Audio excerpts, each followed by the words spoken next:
Okay, so working on a 2010, 2011 Toyota rav4, and the initial problem was that the brake lights would stay on when everything was off, no matter what. Well, so I replaced the stop switch, which everybody said was the problem. It's not the problem. Replaced the stop switch, kept doing the same thing, checked all my fuses, all of that. So if you've already done that and there's no progress, then what you do is you go to the passenger side. I already have everything ripped apart, sorry. But right up in here, there's a little plug right here. I don't know if you can see that or not. But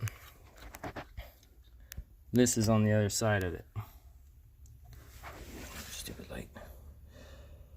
This is called a stop lamp control. If your stop lamp control, I took this one apart. So, bear with me here.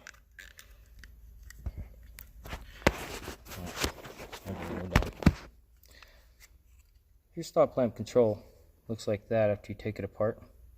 It's probably bad. The way that I got this vehicle going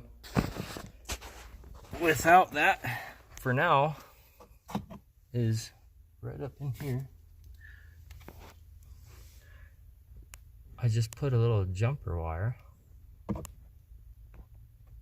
right on that little plug, wherever it is. So there's a form that lets you kind of read up on it a little bit, but if you just jumper wire that and put it just like that, then you got brakes again. Hope this helps.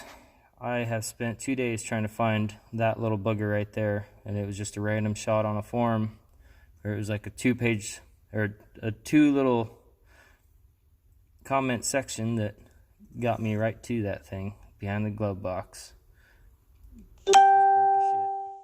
$117 for one of those little bastards. Or you can just cheat and run that jumper. Everything works fine. Alright, well, there you go. Hopefully it helps you guys. Later.